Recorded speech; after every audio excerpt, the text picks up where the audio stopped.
Amid a blizzard swallowing the silent highway inside a run-down diner buried in overdue bills, Darius Cole, 52, widowed, is about to turn off the lights and give up for good.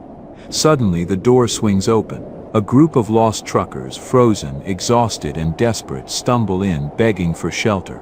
Darius has almost no food left, but he still decided to cook them the last hot meal he had. He had no idea that this choice would uncover a long-hidden secret from his past, and by the next morning, more than 200 trucks will be parked outside his diner. Before we continue, tell us what time it is and where you're watching from. Subscribe and hype because tomorrow I've got something extra special for you. Route 17 stretched through the Montana wilderness like a forgotten promise, its cracked asphalt disappearing beneath layers of fresh snow that fell harder with each passing hour. The yellow center lines had faded years ago to barely visible ghosts, and tonight, with the wind howling and visibility dropping to near zero, it felt less like a highway and more like the edge of the world. The North Star Diner sat alone against that vast white emptiness, a small square building that looked like it had been fighting the elements for too long and was finally losing. The wooden siding had weathered to a dull gray, paint peeling in long strips that curled away from the boards like dry skin. The roof sagged slightly in the middle, and the gutters hung crooked, clogged with ice. But the neon sign still glowed, barely. Pink letters spelling out North Star Diner flickered uncertainly, buzzing with electrical static, casting pale rose-colored light across the empty parking lot. The lot itself could have held 20 rigs easily, once upon a time. Tonight it held only a single battered pickup truck with rust eating through the wheel wells. Inside, the diner wore its age like an old man who'd stopped caring about appearances. The booths lined the walls in faded red vinyl, cracked and split in places where gray foam padding pushed through like exposed bone. Someone had tried patching them with duct tape years ago, but even that had worn through. The wooden counter ran the length of the room, its surface dark with decades of coffee rings and elbow grease, scarred by cigarette burns from back when people still smoked indoors. The pie case stood empty, its glass smudged with fingerprints and reflecting the dim overhead lights that buzzed with the same tired frequency as the sign outside. A smell hung in the air, old coffee, lemon cleaner, and something else harder to name. The ghost of better days, maybe. The echo of a place that had once been full of life. Behind the counter stood Darius Cole, both hands planted flat on the worn wood, staring at nothing in particular. He was a big man, 52 years old, and built like someone who'd spent his youth hauling freight and loading docks. Tall, broad across the shoulders, with dark skin weathered by wind and sun, and close-cropped hair going silver at the temples. His hands were large and call-used, the hands of someone who knew how to fix things, to work with tools and engines and the physical world. But tonight those hands just rested on the counter, unmoving, while his dark brown eyes stared past the empty booths toward the windows where snow piled higher against the glass. He'd been a trucker once. Long-haul cross-country, the kind of work that meant 3 weeks on the road and 3 days home, sleeping in the cab more often than in a bed, eating at diners just like this one scattered across the interstate system like beads on a string. He'd loved it, the solitude, the rhythm of the miles, the brotherhood of other drivers connected by CB radio chatter and truck stop coffee. That was before Maya. Maya Cole had been waiting tables at a diner in Billings when Darius first walked through the door, road-weary and looking for nothing more than a hot meal and strong coffee. She'd been small and fierce, with quick hands and a quicker smile, and a way of making every customer feel like they were the only person in the room. Within 6 months they were married. Within 2 years they'd saved enough to buy this place, the North Star Diner, their dream made real, their chance to build something permanent in a life that had always been about motion. For 15 years it had thrived. Drivers knew the North Star the way they knew the road itself, a reliable stop, good food, fair prices, and Maya Cole remembering your name even if you hadn't been through in half a year. The parking lot stayed full, the lights burned late. The CB radio behind the counter crackled constantly with road chatter and friendly voices. Then Maya got sick. Cancer. The kind that moved fast and didn't negotiate. She'd fought it hard, harder than anyone Darius had ever known, but cancer didn't care about fight. It didn't care about dreams or plans or the life you'd built together. 3 winters ago she died, and something in the North Star had died with her. Darius had kept going because he didn't know what else to do. He opened the doors every morning, poured coffee, worked the grill, closed up at night, and climbed the narrow stairs to his apartment above the diner where the silence waited for him like a physical presence. But without Maya's warmth, without her gift for making strangers feel like family, the light had dimmed. Fewer drivers stopped, the highway traffic shifted to newer routes with bigger truck stops offering Wi-Fi and showers and 24-hour convenience stores. Now the North Star was dying too. Darius reached beneath the counter and pulled out the envelope he'd been avoiding for a week. The paper was thick, official, the kind of weight that made bad news feel permanent. He unfolded it slowly, even though he already knew what it said.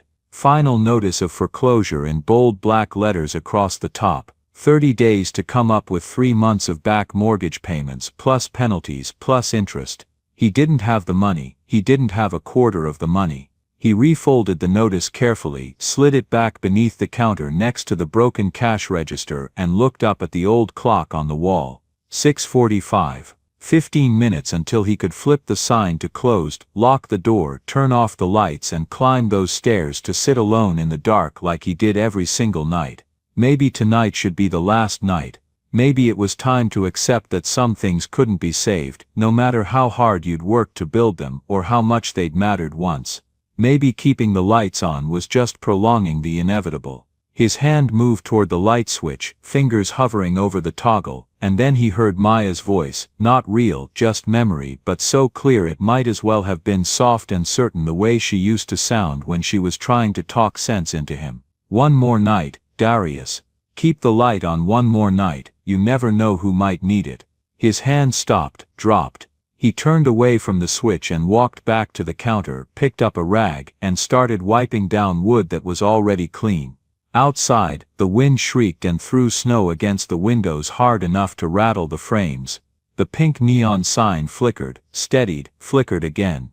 The parking lot disappeared beneath white. And then sudden enough to make Darius's heart jump, the door rattled hard, the bell above it giving a startled jingle. He looked up sharply, expecting nothing, expecting wind. But there in the doorway stood a young man. Snow clung to his shoulders like he'd been rolled in powdered sugar, his canvas jacket was dark with moisture and his face, what Darius could see of it beneath a trucker's cap pulled low, was raw and red from the cold. The man stamped his boots on the worn rubber mat, sending cascades of snow scattering across the linoleum, and looked up with eyes that held equal parts hope and exhaustion. "Evening, sir." His voice came out rough, scraped raw by cold or too many hours breathing frigid air. "Any chance you're still serving?" Darius felt the automatic response form on his tongue. Sorry, about to close, the words he should say, the sensible words that would let him lock up and escape to his quiet apartment where he wouldn't have to pretend anymore that he was fine, that he wasn't drowning. But something stopped him. Maybe it was the way the young man stood there, shoulders hunched against cold that had followed him inside, hands shoved deep in his pockets like he was trying to hold on to whatever warmth he had left. Maybe it was the exhaustion written so clearly across his face, the kind of bone-deep tiredness that came from too many hours behind the wheel with nowhere safe to stop. Or maybe it was just Maya's voice still echoing in his head. "Yeah," Darius heard himself say, surprised by the steadiness in his own voice. "Coffee's still hot. Take a seat anywhere." The relief that washed across the young man's face was almost painful to witness, like he'd been bracing for rejection and hadn't quite known what he'd do if it came. He pulled off his cap, revealing dark hair plastered to his forehead with sweat despite the cold, and moved to the counter with steps that suggested his legs weren't entirely steady. "Thank you." The words came out thick with gratitude. "I mean it. Thank you." He slid onto a stool, the red vinyl cracked but still serviceable, and wrapped his hands around the coffee mug Darius set in front of him like it was a lifeline. Steam rose between them, carrying that familiar burnt coffee smell that every diner in America seemed to share. "Name's Evan," the young man said after taking a long swallow. "Evan Ward. Been driving since Ohio." Darius poured himself a cup and leaned against the counter, studying the kid properly now. Early 20s, maybe 25 at most, lean in the way of people who forgot to eat regularly. dark eyes that were trying hard to stay alert even as exhaustion pulled at them. Darius Cole, you headed west? Evan nodded, cradling the mug. Got a delivery in Spokane. Supposed to be there by tomorrow morning, but he gestured vaguely toward the windows where the storm was intensifying, the world outside disappearing into white. I don't think that's happening. No, Darius said quietly, following his gaze. I don't think it is. They sat in companionable silence for a moment, the only sounds the wind battering the building and the labored hum of the old heater trying its best to keep the cold at bay. Darius found himself noticing details he'd stopped seeing years ago, the way the lights reflected off the chrome napkin dispensers, the gentle tick of the clock on the wall, the warmth that came not from the heater but from having another human presence in a space that had been too empty for too long. You want something to eat? Darius asked, surprising himself again. Evan's expression brightened. If it's not too much trouble. No trouble. Darius moved to the grill, firing it up with practiced ease. His hands remembered the motions, even if his heart had forgotten why they mattered, cracking eggs onto the hot surface, laying down strips of bacon, dropping bread into the toaster. The smells that rose up were familiar and comforting, anchoring him to something that felt almost like purpose. How long you been driving? Darius asked as he worked. About 2 years, started right out of high school. Evan took another sip of coffee. Always wanted to see the country, you know. Figured this was a way to get paid for it. It is that, Darius agreed. See everything there is to see, good and bad. You drive? Used to, long time ago. Darius flipped the eggs with a quick flick of his wrist. Gave it up when my wife and I bought this place. She wanted something permanent, something we could build together. He wasn't sure why he was offering this information to a stranger, but something about the late hour and the storm and the fact that they were the only 2 people in the world right now made it feel natural. That must have been nice, Evan said quietly. Building something together. It was. Darius plated the food and slid it across the counter. Eat up. You look like you need it. Evan didn't argue. He ate with the focused intensity of someone who'd been running on fumes and convenience store snacks for too long. Darius refilled his coffee and found himself settling back against the counter, watching the young man eat and feeling something he hadn't felt in months. Not happiness, exactly, but not quite so alone either. Outside, the clock in his mind ticked past 7, past closing time. But Darius made no move toward the light switch. Instead he poured himself another cup of coffee, topped off Evan's mug, and let the warmth of the diner wrap around them both while the storm raged outside. Just 1 more hour, he told himself, then he'd close up. Just 1 more hour wouldn't hurt anything. The door shook hard at 7:03, the bell jangling with an urgency that made both Darius and Evan look up from their conversation. The wind pushed through in a blast of freezing air, and with it came 2 more figures, stumbling inside like survivors reaching shore. They were older than Evan but younger than Darius, somewhere in their 30s, both wearing heavy jackets with company logos across the back. Snow had crusted on their shoulders and beards, and their faces held that particular drawn look of people who'd been fighting bad roads for too long. You open? One of them asked, his voice hoarse with cold. Darius straightened, feeling something shift in his chest, a decision point. He could say no, could explain he'd only stayed open for Evan and was about to close. It would be reasonable, expected even. Yeah, he said instead.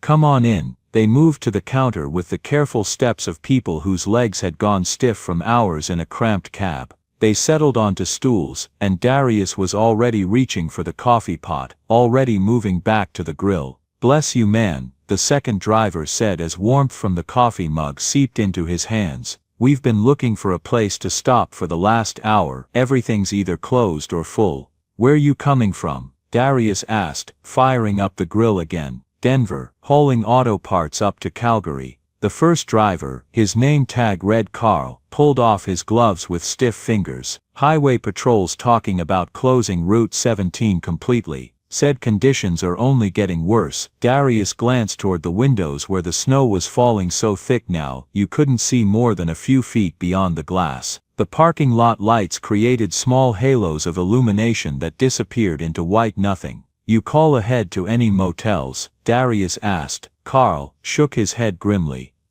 All booked. Storm caught everyone off guard. There's probably 50 trucks backed up along this stretch looking for some place to wait it out. Evan set down his fork, his expression troubled. I tried calling earlier. Even the truck stops are turning people away. Parking lots are full. The door rattled again. Then again. By 7:30, the North Star Diner had transformed from a dying relic into something that almost resembled its former self. 8 drivers occupied the booths and counter stools, their wet jackets draped over chairbacks, steam rising from their coffee cups. The air filled with the smell of frying eggs and bacon, toast browning, coffee brewing. The sounds of forks on plates and low conversation created a backdrop that Darius hadn't heard in so long it felt almost foreign. He moved between the grill and the counter with an efficiency he'd thought was lost, his body falling back into rhythms it remembered even if his mind had tried to forget. Crack eggs, flip them, toast bread, pour coffee. The simple choreography of service, repeated 1,000 times until it became as natural as breathing. A younger driver, couldn't be more than 22, approached the counter hesitantly. His jacket had a rookie company's logo, the kind that hired fresh-faced kids, straight out of school, and paid them barely enough to survive. "Excuse me, sir." His voice cracked slightly with nervousness. Darius looked up from the grill. "What do you need?"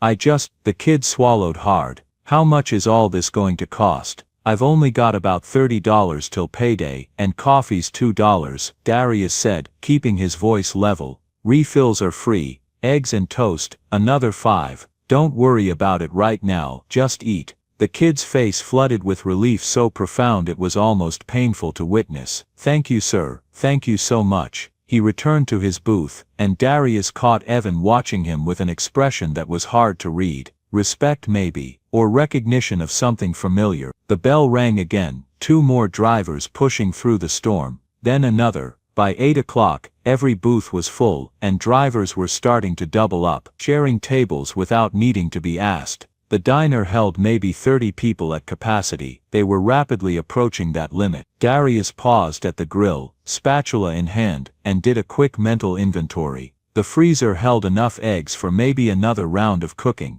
Bread was running low, bacon was nearly gone. Coffee would last a while longer, but everything else. The door opened again, and a woman stepped through. She was in her 60s, small and wiry with steel-gray hair pulled back in a tight bun. Her coat was dusted with snow, and her sharp eyes took in the crowded diner with a single sweeping glance. Lila Hart had worked at the North Star for 12 years. She'd been Maya's closest friend, and had stayed on after her death out of loyalty to both the memory and the man left behind. Darius had told her not to come in tonight, that there wouldn't be any business worth the dangerous drive. Clearly, Lila Hart had never been particularly good at following directions. "Looks like you could use a hand," she said, already pulling off her coat and reaching for an apron. "Lila," Darius started, but she cut him off with a look. "Don't even start. I've been pouring coffee in this place since before that boy over there was born." She jerked her chin toward the young nervous driver. "I'm not about to stop now just because there's a little weather." Despite everything, the stress, the exhaustion, the weight of too many worries, Darius felt his mouth twitch into something almost like a smile. "Glad you're here, of course you are." She tied the apron with practiced efficiency and surveyed the room. "Now, what do we have for supplies?" They moved into the narrow kitchen together, and Darius watched as Lila opened the freezer and began taking inventory with the sharp focus of a general surveying limited ammunition before a long battle.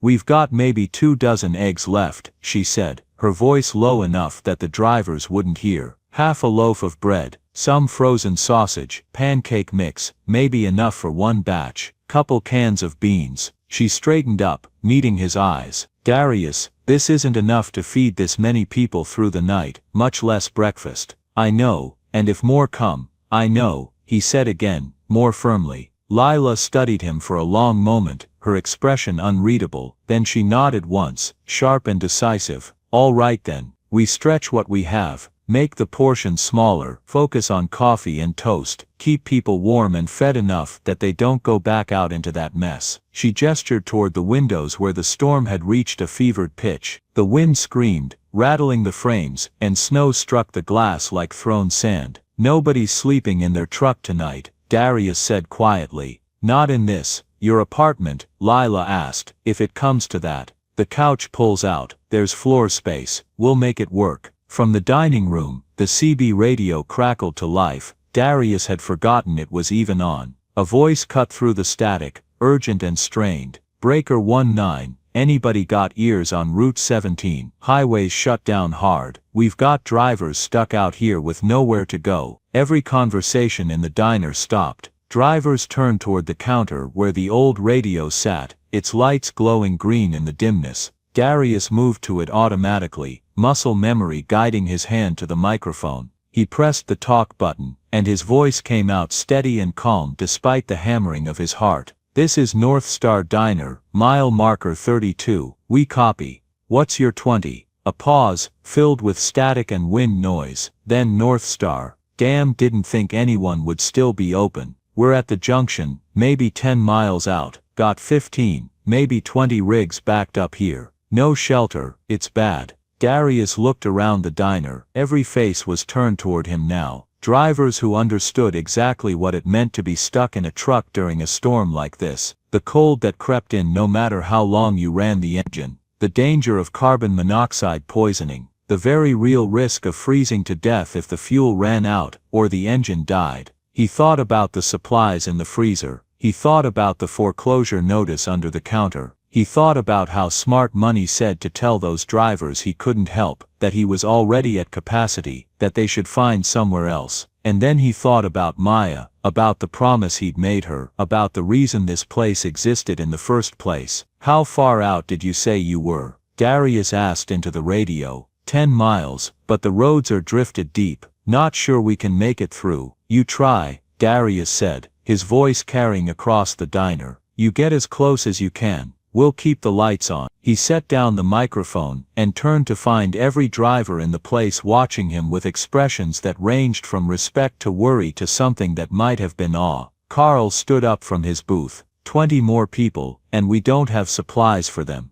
"I know, and there's no room unless we start sleeping in shifts." "I know that too." Darius met his eyes steadily. "But I'm not sending anyone back out into that storm to die in their cab. We'll figure it out." For a long moment, nobody spoke. Then Carl nodded slowly, and something shifted in the room, a collective decision, unspoken but understood. "We can double up," Carl said. "Share booths. Some of us can sleep sitting up if we have to." A woman driver with short dark hair and grease-stained hands stood up. "I've got extra granola bars in my rig, and a case of bottled water. I'll go get them. I've got blankets," another driver offered, "and a Coleman stove if the power goes out." One by one they stood, offering what they had. Extra food, blankets, thermoses of coffee, the willingness to make do with less so that others might have enough. Evan moved to Darius's side, his young face serious. "Tell me what you need me to do." Darius looked at him, this kid he'd only met an hour ago, and saw in his expression the same determination he saw in his own mirror every morning when he forced himself out of bed to face another day of slow failure. "Help Lila in the kitchen,"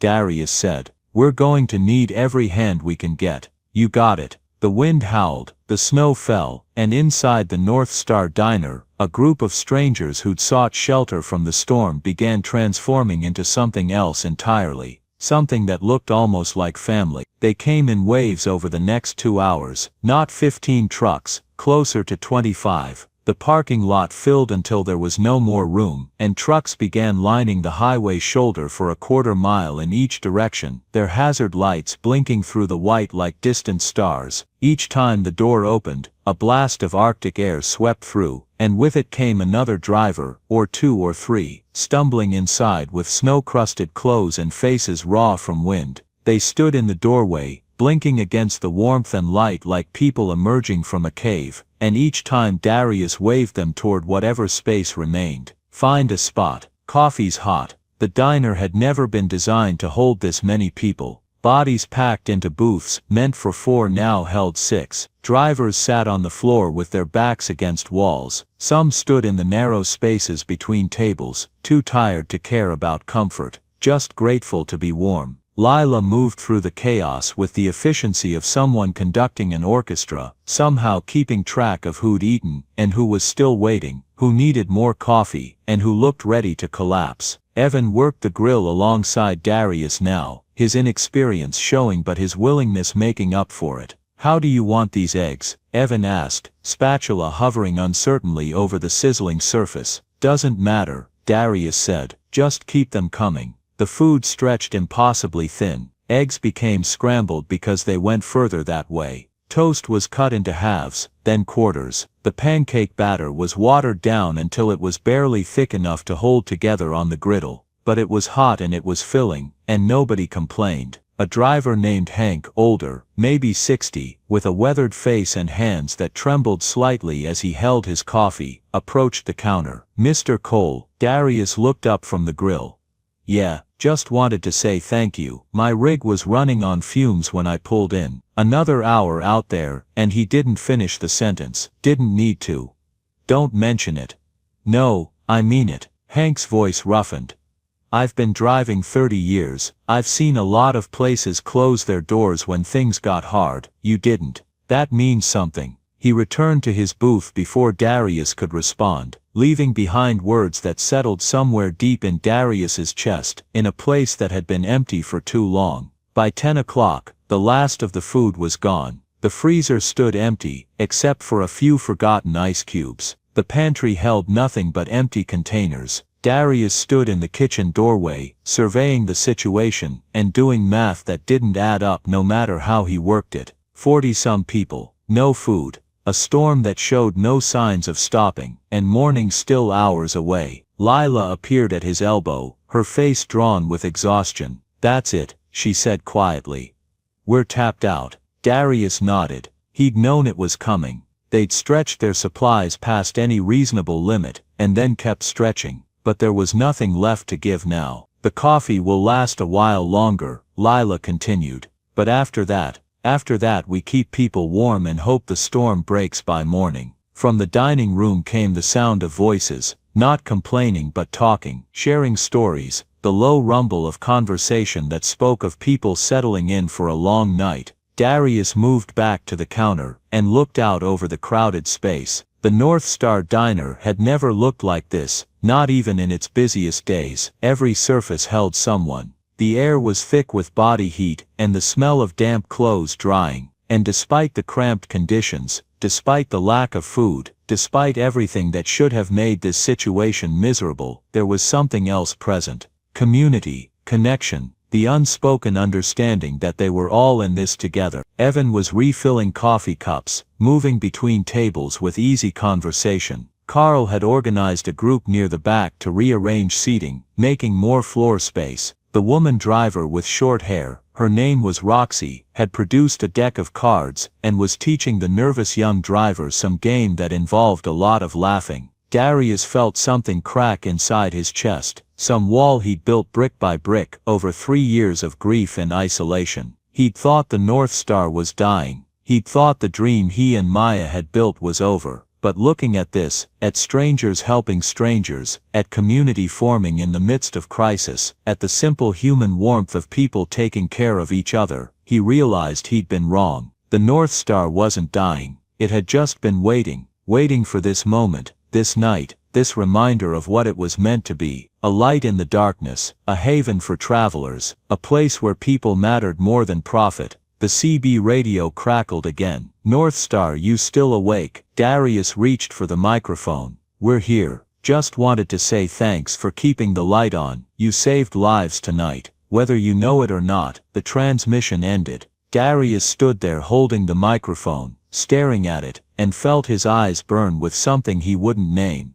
Around him the diner settled into the quiet rhythms of a long night. Drivers dozed in booths or on the floor. Quiet conversations continued in corners. The heater hummed and groaned, working overtime. And through it all, the pink neon sign outside continued to glow, casting its light across the snow-buried parking lot.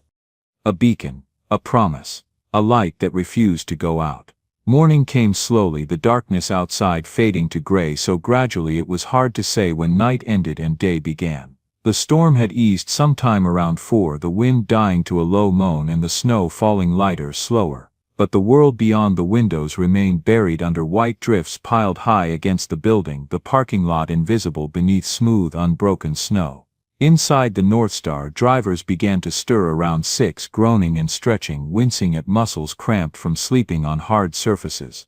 Nobody had slept well. How could they pack together like this? But they'd slept warm and safe, and that was worth more than comfort. Darius stood behind the counter, red-eyed and running on nothing but coffee and adrenaline. He hadn't slept at all. Someone had needed to keep watch, to monitor the heater, to make sure nobody slipped outside into the cold. So he'd stayed awake, moving between the kitchen and the dining room, checking on people, adding wood to the small emergency stove they'd fired up when the main heater started struggling. His body ached in ways he'd forgotten were possible. His feet throbbed from standing all night. His back had that deep grinding pain that came from too many hours bent over a grill. But when he looked out over the room at the drivers waking slowly, helping each other fold blankets, sharing the last dregs of coffee, he felt something he hadn't felt in 3 years. Purpose. Lila emerged from the back room where she dozed for a few hours on a pile of aprons. Her hair had escaped its bun completely, falling around her shoulders in a way that made her look younger despite the exhaustion etched into her face. She caught Darius's eye and moved to join him behind the counter. "We need to tell them," she said quietly. "About the food. I know. They're going to ask about breakfast, and we've got nothing. Not even bread for toast." Darius nodded, feeling the weight of it settle across his shoulders. He'd kept these people safe through the night, but now morning had come and he had nothing left to give them. The failure of it sat bitter on his tongue. But before he could speak, Carl stood up from his booth and cleared his throat. The room quieted immediately, all attention turning toward the big man whose presence somehow commanded respect without demanding it. "Listen up, folks." Carl's voice carried easily across the diner, rough from too little sleep but steady. "Before we start talking about heading back out, I think we need to talk about what happened here last night." Murmurs of agreement rippled through the room. This man, Carl gestured toward Darius, and 40 pairs of eyes followed the gesture, kept his doors open when he had every reason to close them. He fed us with the last food he had. He gave us shelter when we had nowhere else to go. He didn't ask for anything in return. Didn't even hesitate. Carl paused, letting the words settle like snow on quiet ground. "Now I've been driving for 20 years, he continued. "I've seen a lot of places in that time. And I've seen a lot of places shut their doors on people who needed help. Seen diners turn away drivers because it was past closing time, or because they didn't want to deal with the hassle, or just because they didn't care. The North Star didn't do that. And I think we all know what would have happened if these doors had been locked when we came knocking." The silence that followed was heavy with understanding.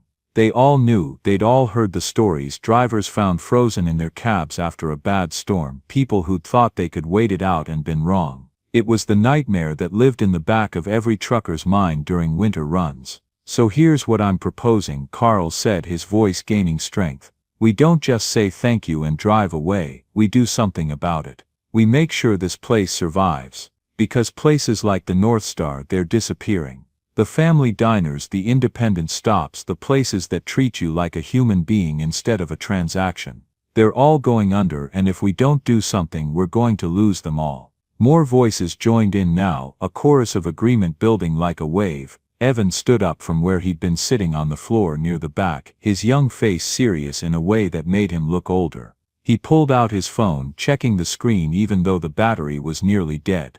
"I made some calls last night," he said. "Early this morning actually, when the cell service came back for a few minutes. Called some people I know, dispatchers, other drivers, fleet managers I've worked with. Told them what happened here. Told them about the North Star and what it stands for." He looked around the room, making eye contact with driver after driver. "They're coming," Evan said simply. "Word is spreading through the network. People want to help. They want to make sure this place stays open." Darius felt his throat close up.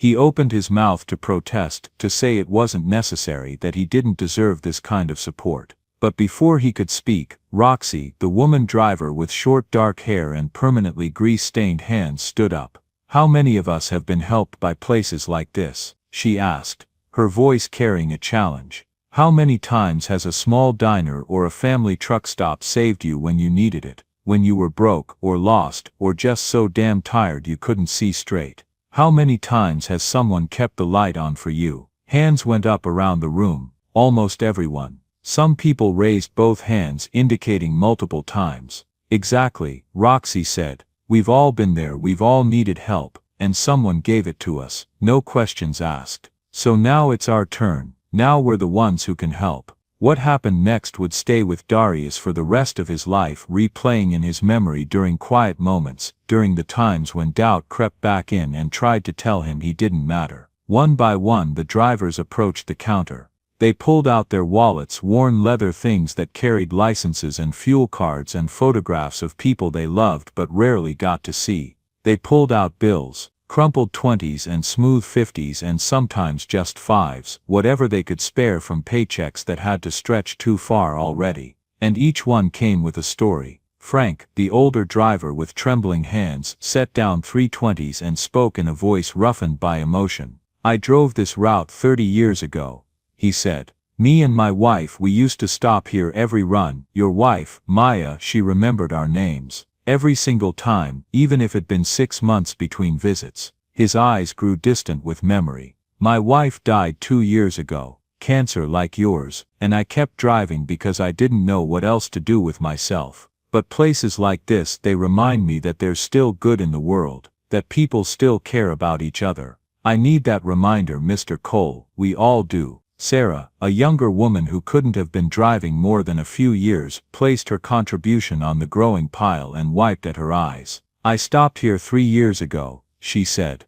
I was on my first solo run and I was terrified. I just left a bad marriage and I was trying to start over, and I didn't know if I could handle the road. Your wife, Maya, she saw me crying in a booth. She sat with me for an hour. Just listened while I talked about everything that was falling apart in my life. She didn't judge, didn't offer advice I didn't ask for, just listened, and when I left, she said, Sarah's voice broke slightly, she said, the road will teach you that you're stronger than you think. She was right. I wouldn't be here without that conversation. Hector, a stocky driver with a thick accent and kind eyes, added his bills to the pile. You don't remember me, he said to Darius.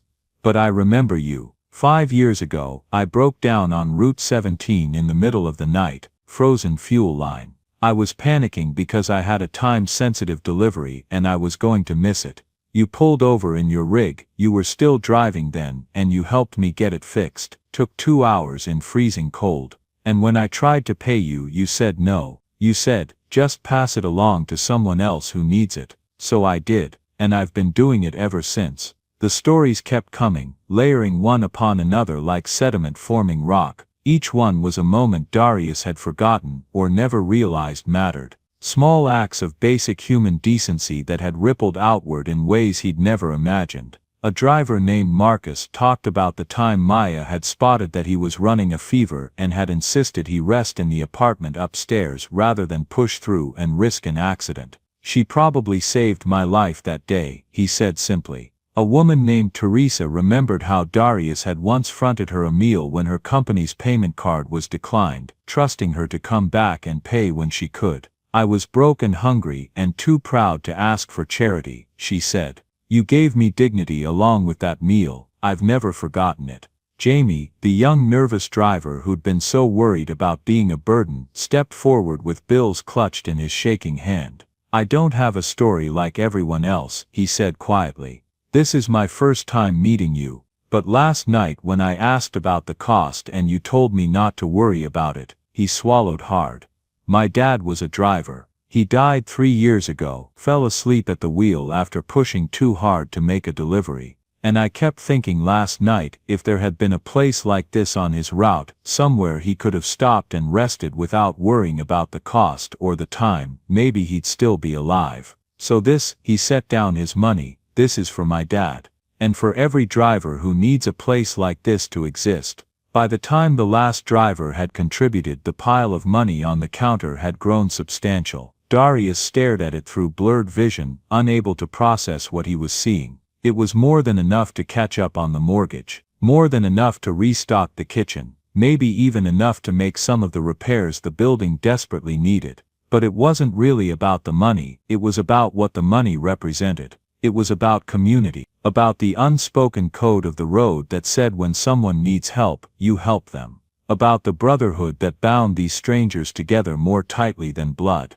I don't, Darius started, then had to stop and clear his throat roughly. I don't know what to say. Say you'll keep the light on, Carl said firmly. That's all we need to hear. Before Darius could respond, the sound of engines rumbled from outside. Deep, powerful diesel engines, multiple of them, approaching from both directions. Several drivers moved to the windows, brushing away the condensation to peer out into the gray morning. What the hell, someone muttered. Darius moved to the door and pushed it open, stepping out into air so cold it burned his lungs. Lila and Evan followed, and behind them came a stream of drivers, all of them crowding into the doorway or pressing against the windows to see. The parking lot, what was visible of it beneath the snow, had begun to fill with trucks, but not the trucks that had been there all night. These were new arrivals, pulling in from the highway one after another, their chrome grills gleaming dully in the weak morning light. First came 3 semis with matching logos from a company Darius didn't recognize. Then 2 more from a different company. Then a convoy of 5 owner-operator rigs, each one custom-painted and clearly loved by its driver. They pulled into formation with the precision of a military operation, parking in neat rows, their air brakes hissing in sequence like a mechanical symphony. And they kept coming. Trucks from carriers, big and small, flatbeds and refrigerated trailers and tankers. New rigs with gleaming paint jobs and old workhorses that had clearly been around the block a few thousand times. They lined the parking lot and spilled onto the highway shoulder, forming a solid wall of steel and chrome that stretched as far as Darius could see in both directions. Drivers climbed down from their cabs, and Darius felt his heart stutter in his chest. He recognized some of them, faces from years past, people he'd served coffee to or helped with directions, or simply shared a moment of human connection with on some forgotten night. But others were complete strangers, people who'd never set foot in the North Star before but who'd heard the story and decided it mattered enough to make the journey. They gathered in the parking lot, forming a loose semicircle around the diner's entrance, and Darius stood there in the doorway feeling completely overwhelmed, like he was watching something happen from outside his own body. A man in his 50s approached first, wearing a heavy jacket with Porter Logistics embroidered across the back in professional lettering. He walked with the confident stride of someone used to making decisions and having them respected, but his face held a warmth that immediately put Darius at ease. "Will Porter," he said, extending a gloved hand. His grip was firm, the kind of handshake that spoke of old-school values and keeping your word. "I run a regional fleet, about 60 trucks covering 5 states. Heard what you did last night. Actually heard what you've been doing for years. My drivers have been talking." Darius shook his hand, still too overwhelmed to form coherent words. "I'd like to make the North Star an official stop for my company," Will continued, his breath fogging in the cold air. "Regular route station. We'll commit to a minimum number of visits per week, probably 15-20 trucks minimum. Help with supply costs, maybe work out a fuel partnership if you're interested. It's good business for both of us, but more than that," he paused, his expression growing serious. "It's the right thing to do. Places like this built this industry. They deserve to survive." Before Darius could find his voice to respond, a woman stepped forward. She was probably in her 60s, with steel gray hair cut in a professional bob and sharp intelligent eyes that assessed everything with practiced efficiency. "Linda Morrison," she introduced herself. "I coordinate supply chains for a regional food distributor. We service restaurants and truck stops across Montana and Wyoming." She pulled a business card from her pocket and pressed it into Darius's hand. "I'd like to set up a standing contract with you. Regular deliveries at cost, no markup. You'd get reliable supplies, we'd get a reliable customer, and we'd be helping preserve something worth preserving."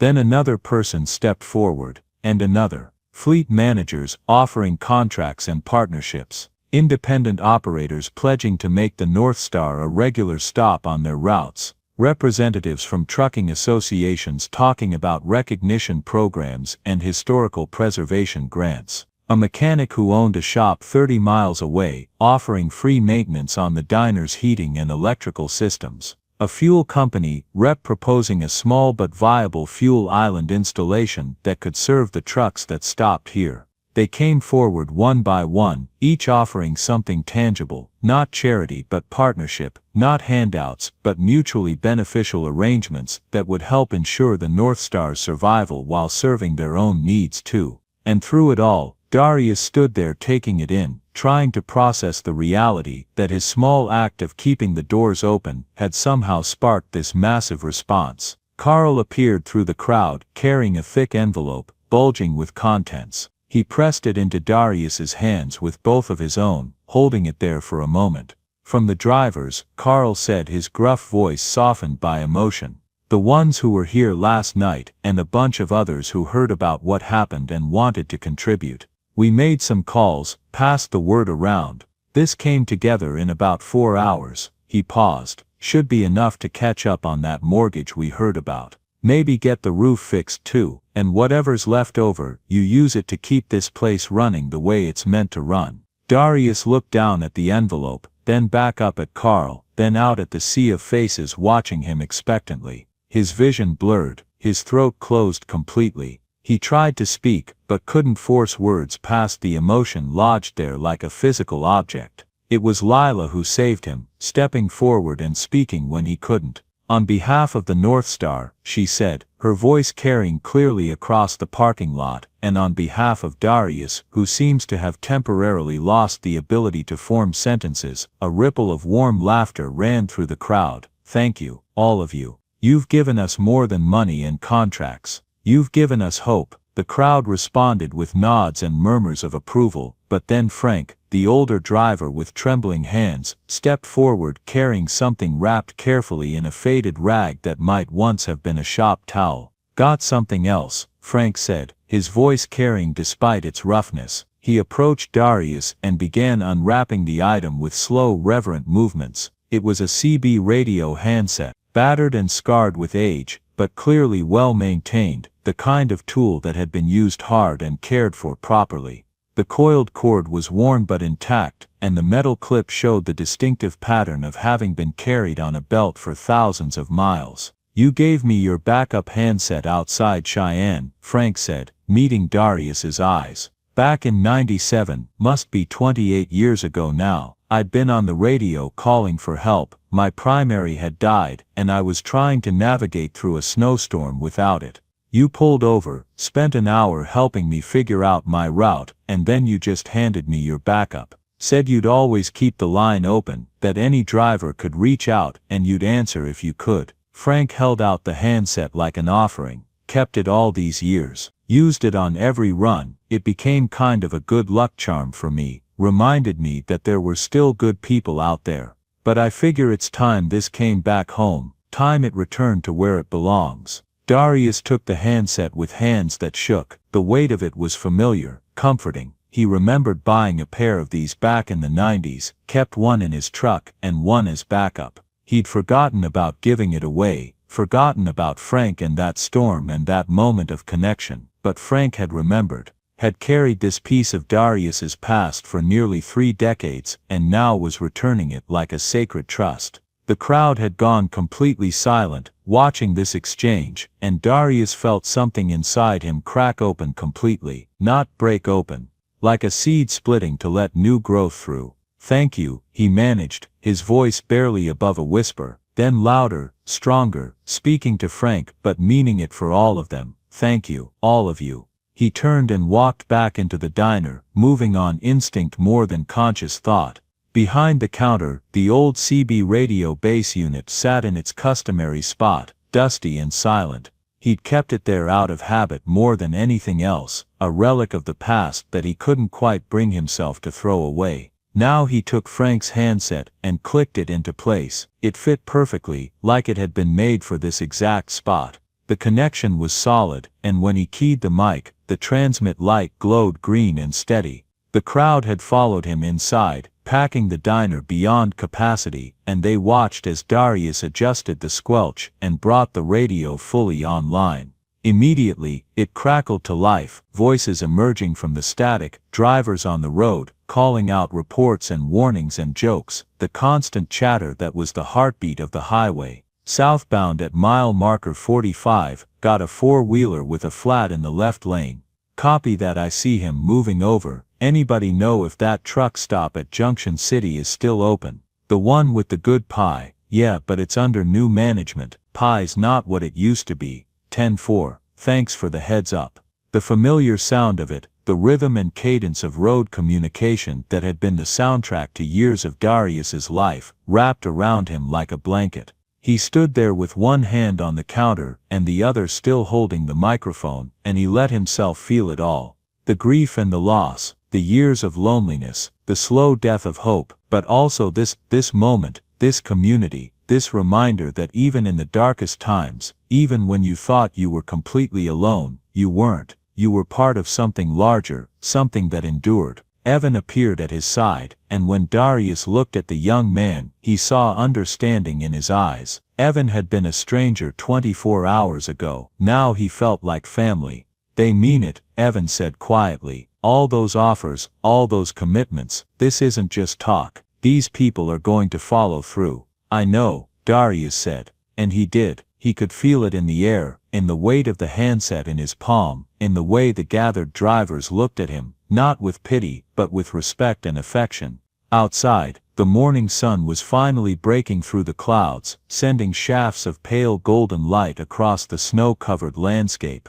The parking lot full of trucks gleamed in that light, chrome and steel and glass reflecting brilliance. The North Star had survived the night, and now impossibly, miraculously, it was going to survive much longer than that. The light was going to stay on. The parking lot of the North Star Diner became something between a truck rally and a family reunion. Drivers stood in clusters despite the cold, breath fogging in the air, stamping their feet and clapping hands together but making no move to leave. More trucks kept arriving, pulling off the highway carefully, adding to the growing congregation. Darius stood in the doorway with Lila beside him, both of them staring at the scene with expressions caught somewhere between disbelief and wonder. A man in his 50s approached, wearing a jacket with Porter Logistics embroidered across the back. He walked with the confident stride of someone used to making decisions, and when he extended his hand, his grip was firm. Will Porter, I run a regional fleet, about 60 trucks. He looked around at the gathered drivers, the snow-covered lot, the diner standing solid against the white lamp. Heard what you did last night. Actually heard what you've been doing for years. My drivers have been talking.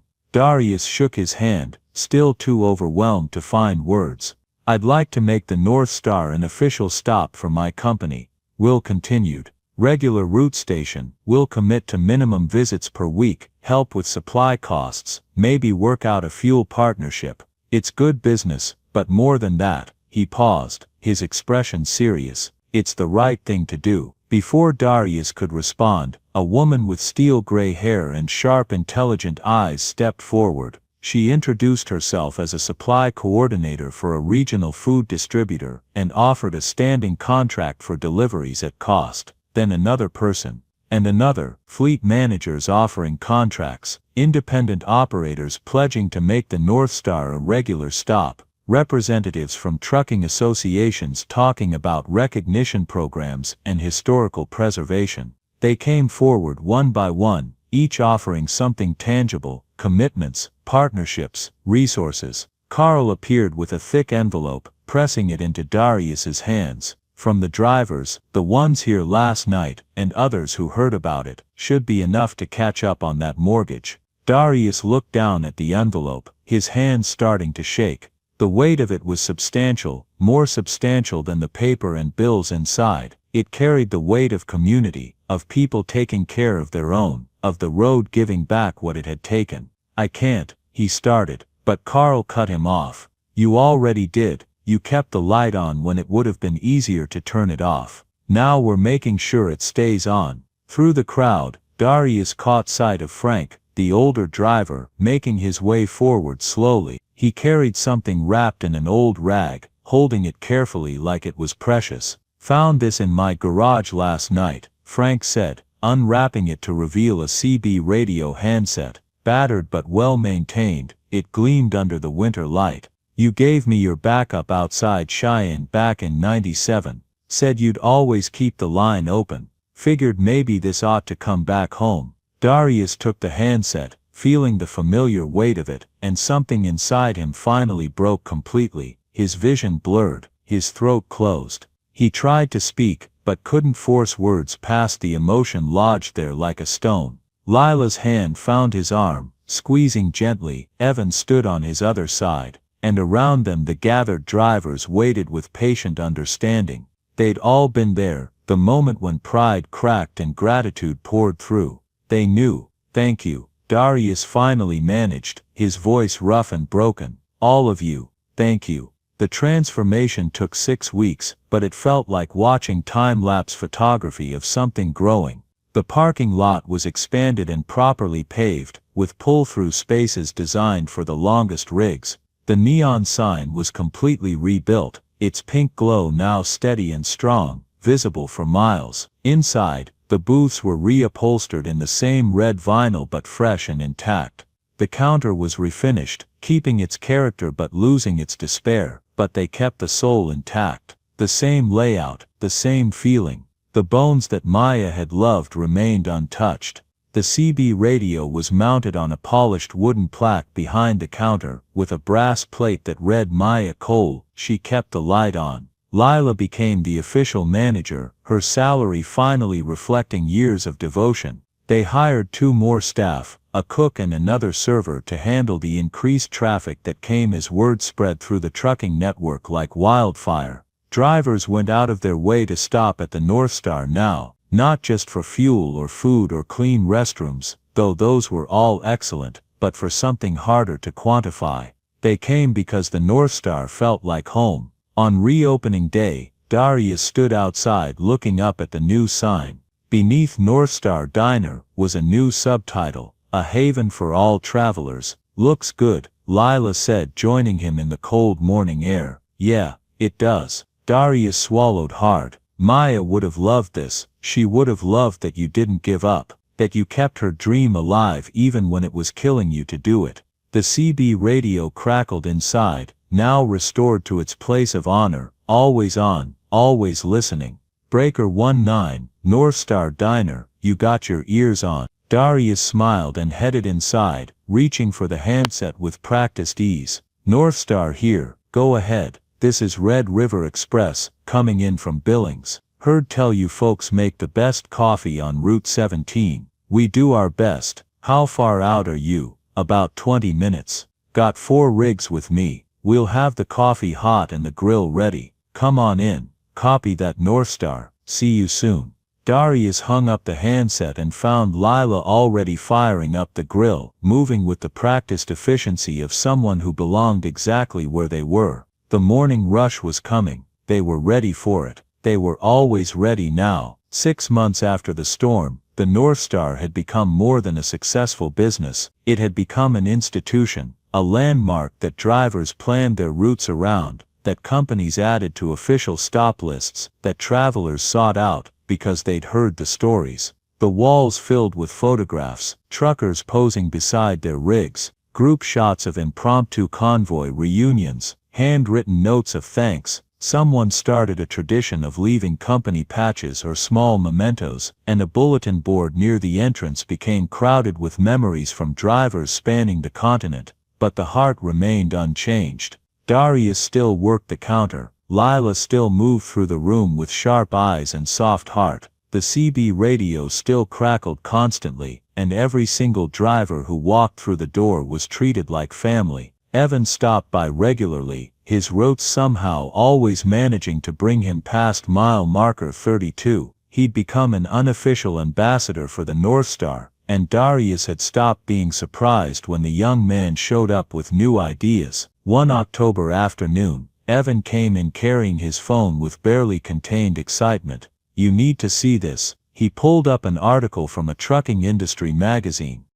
The headline read North Star Diner, the little truck stop that refused to die. Darius read through it slowly, seeing his own story reflected back through someone else's words. The article talked about community, about the code that bound truckers together, about human connection in an isolating industry. And it talked about him, Darius Cole, the former driver who'd kept his doors open during a blizzard and sparked a movement. They want to do a follow-up, Evans said. Maybe even a documentary. People are responding to this, Darius. It's bigger than just us. It's just a diner, Darius said, handing the phone back. No, it's a reminder that people still care about each other. That we're not just cargo manifests or delivery schedules, we're human beings, and sometimes we need a place where that actually matters. That night, after the last customer left and the kitchen was cleaned, Darius climbed the stairs to his apartment. It was larger now, expanded during the renovations, but he'd kept Maya's things exactly where she'd left them. Her books on the shelf, her favorite mug in the cabinet, the quilt she'd made draped over the couch. He sat in his worn armchair and looked out the window at the diner below.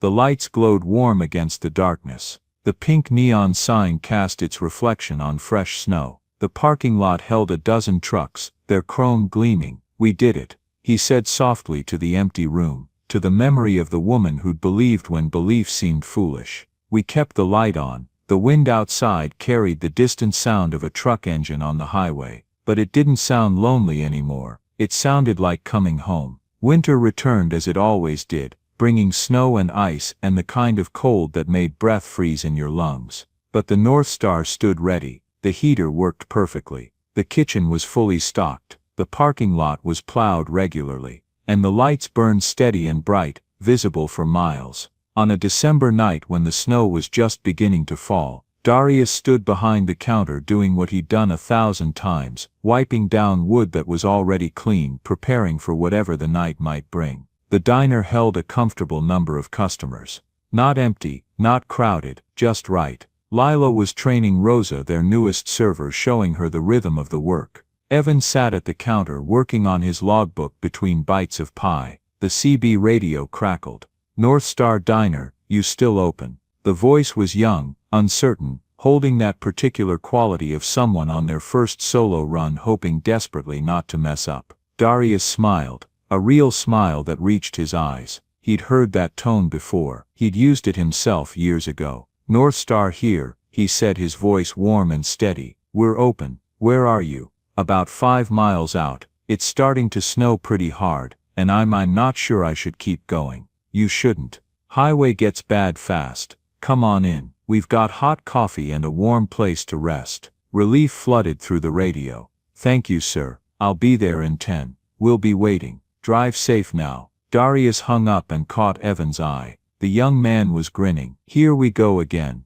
Evan said. Here we go again, Darius agreed. He moved to start a fresh pot of coffee, his hands steady and sure. Through the window snow began to fall more heavily, white flakes swirling in the light from the parking lot. But he wasn't worried. The North Star had weathered storms before. It would weather this one too. The door opened with its familiar jingle. A young driver stepped inside, stamping snow from his boots, looking around with wide eyes that gradually relaxed as he took in the warmth and light. Come on in, Darius called. Take any seat you like. The young man moved to the counter, and Darius poured him coffee, watching as cold hands wrapped gratefully around warm ceramic. First time out alone, Darius asked. That obvious a sheepish smile. Yeah, second week, still figuring it all out. You'll get there. We all do. The road teaches you if you let it. You drive, used to. These days I just keep the coffee hot and the lights on. Well, the young man raised his mug slightly. I appreciate it. Was starting to think I'd have to sleep in my cab. Not while the North Star's standing, Darius said firmly. You need a place to rest. You've got one. The CB crackled again. Another voice calling out through the snow. Then another. Drivers looking for shelter following the beacon of pink light through the gathering storm. Darius answered each call with steady reassurance. One by one they came. The parking lot filled with trucks, the diner filled with people, and somewhere in the midst of it all Darius paused and looked around and felt it, that deep sense of rightness that had been missing for so long. This was what Maya had envisioned, not just a business but a home a haven, a light in the darkness. Lila caught his eye across the room and smiled. He smiled back. Outside, the storm intensified. But inside the North Star Diner, the lights burned warm and steady, the coffee flowed freely, and the doors stayed open. They would always stay open, because that was the promise Darius Cole had made, to his wife, to himself, to every traveler who found their way to this bright place on the edge of the wilderness. The light would never go out. Not tonight, not tomorrow, not ever. The North Star would keep burning, a beacon for the lost and weary, a reminder that even on the coldest nights and darkest roads there was always somewhere warm to land, always someone willing to keep the light on, always home. 6 weeks later the North Star stood transformed, not rebuilt into something new, but restored into the best version of itself. The parking lot had been expanded and properly paved, the cracked asphalt replaced with smooth blacktop marked with clean white lines designating pull-through spaces designed for the longest rigs. Lighting towers stood at intervals, bright enough to illuminate the entire area but angled to avoid blinding drivers. A small fuel island occupied one corner. Nothing fancy, just 2 pumps, but it was enough to serve the trucks that stopped here regularly. The building itself had been repaired from the ground up. The sagging roof was replaced, properly insulated this time. The siding was restored and painted in the same colors it had worn in its prime, cream with forest green trim. New windows replaced the old drafty ones, but they were the same size and style, keeping the character intact. But it was the sign that drew the eye. The pink neon North Star Diner glowed steady and strong now, rebuilt from scratch but faithful to the original design. And beneath it, in smaller letters of warm gold, a haven for all travelers. Inside, the transformation continued, that balance between restoration and improvement. The booths wore fresh red vinyl that matched the original color exactly, but this time, the padding was thick and comfortable. The counter had been refinished, keeping every scar and burn mark that held memories while sealing the wood properly. The floor was replaced but styled to match the vintage linoleum pattern. New equipment filled the kitchen, a commercial refrigerator that actually maintained temperature, a grill with even heat distribution, a dishwasher that would save hours of manual labor.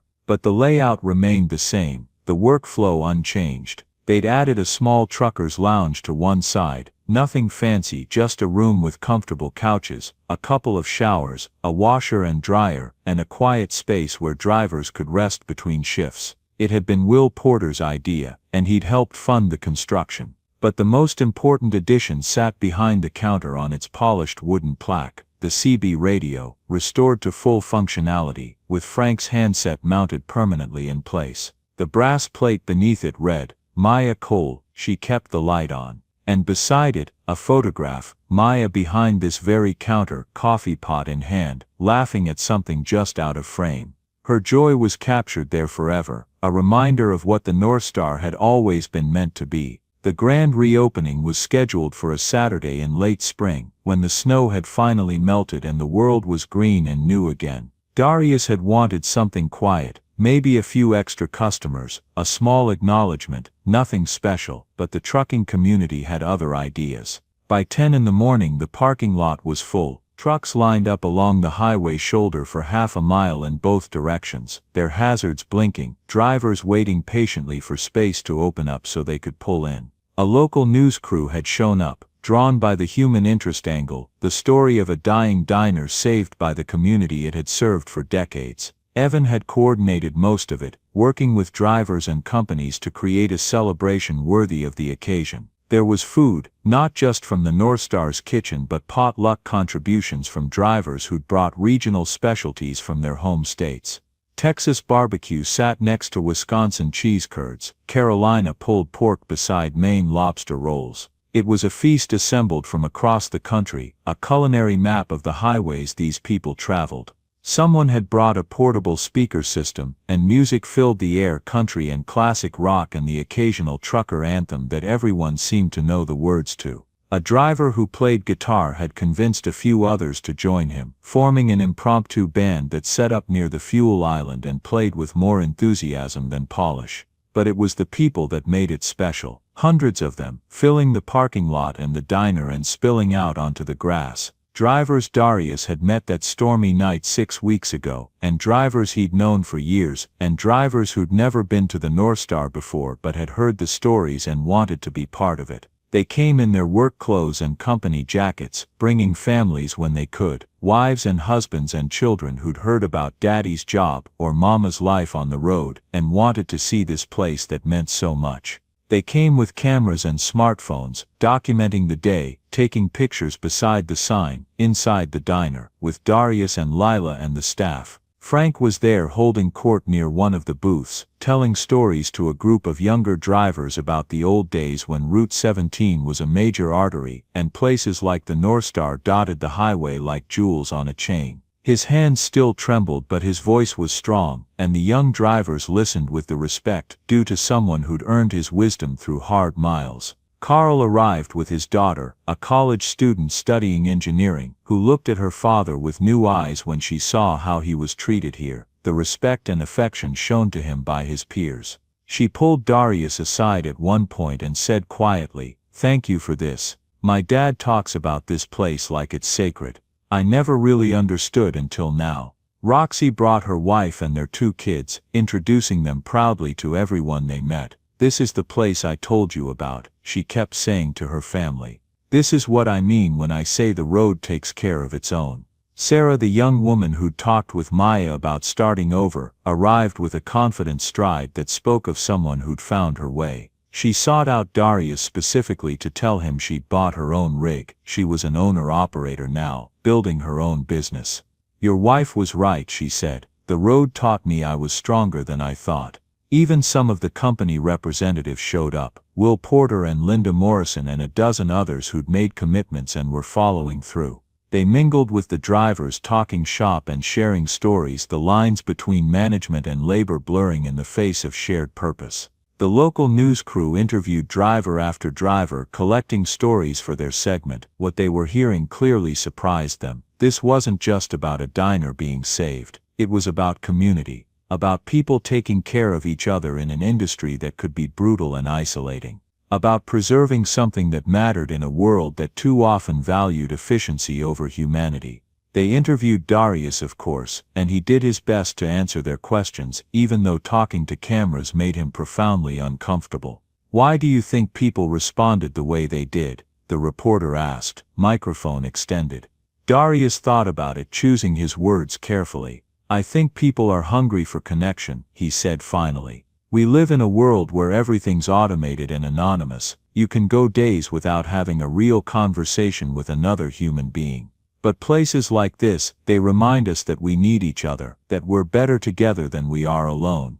"And what does the North Star mean to you personally?" Darius glanced back at the diner, at the people streaming in and out, at the laughter and conversation and life that filled it now. "It's my wife's dream," he said simply. "Maya believed that everyone deserves a place where they're treated like family, where they matter. I almost let that dream die, but these people," he gestured to the crowd, "they wouldn't let me. They reminded me why it matters, why she was right all along." Around noon, someone called for speeches. Darius tried to decline, but the crowd wouldn't hear it. They gathered around the diner's entrance, drivers and families and staff, and they waited expectantly. He stood on the small step by the door, feeling awkward and exposed, and looked out over the sea of faces. Some he knew well, others he'd never met, but they were all here because of the same reason, because they believed in what the North Star represented. "I'm not much for speeches," he started, and several people laughed warmly, "but I need to say thank you.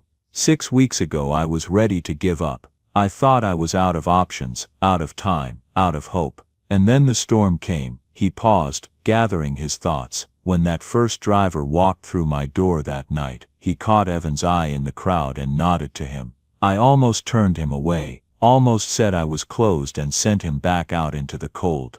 But I didn't, because I heard my wife's voice in my head telling me to keep the light on one more night. And that one small choice, that one moment of keeping the door open instead of closing it, changed everything." His voice roughened slightly, and he had to pause to clear his throat.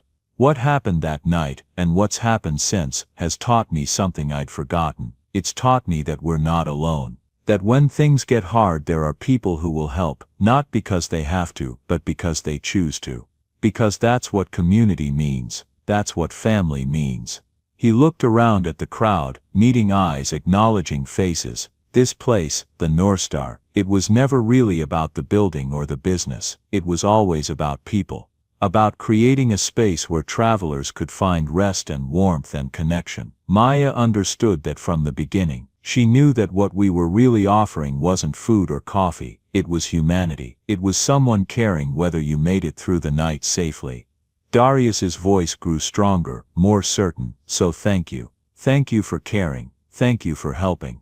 Thank you for proving that places like this still matter, that people still matter. The North Star is going to stay open, and it's going to stay open the right way. Doors unlocked, coffee hot, and the light always burning.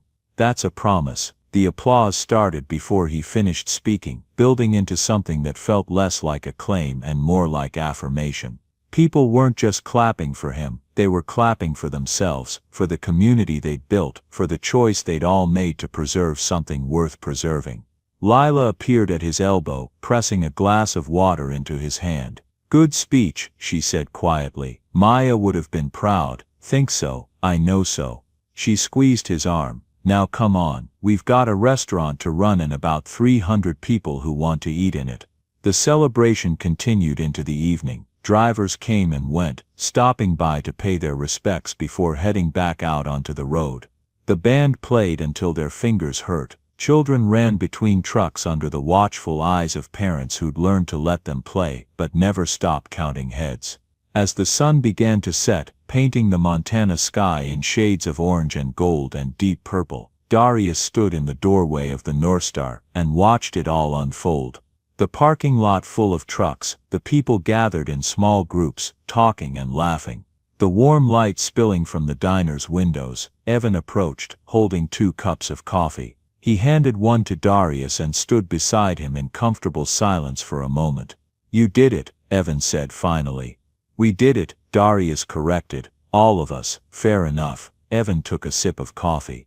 You know this is going to change things, right? The news coverage, the documentary they're talking about, all the attention. The North Star's going to be famous. Darius grimaced slightly. I don't want famous, I just want to keep the doors open.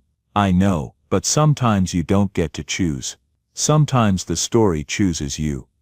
Evan paused. Just remember, no matter how big this gets, the heart of it stays the same. It's still about people helping people. It's still about keeping the light on. Yeah, Darius agreed, it is. They stood there as the last light faded from the sky, and the parking lot lights came on, illuminating the scene in artificial daylight. More trucks were arriving even now, drivers who'd heard about the reopening and wanted to be part of it, even if they were late. The CB radio crackled inside, voices calling out across the darkening landscape, drivers checking in and looking out for each other the way they always had.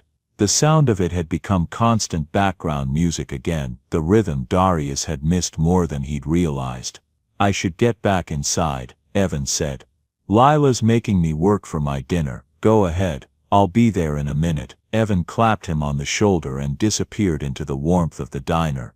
Darius remained in the doorway, coffee cooling in his hands, and let himself feel the full weight of this moment. He thought about Maya, about the dreams they'd shared, and the life they'd built. He thought about the 3 years of grief and loneliness that had followed her death, and he thought about that storm night, 6 weeks ago, when keeping the door open for one more traveler had somehow sparked this miraculous chain of events. The wind picked up slightly, carrying the smell of spring grass and distant rain. A weather front was moving in. Nothing serious, just the kind of evening shower that would settle the dust and cool things down.